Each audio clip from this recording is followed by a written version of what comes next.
Sa letrang M, mahal.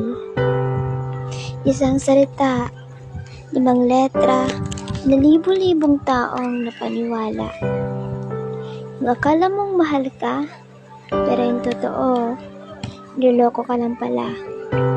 Yung tipong minahal mo siya, pero ikaw na nagmamahal sa kanya, ang palipas oras lang pala.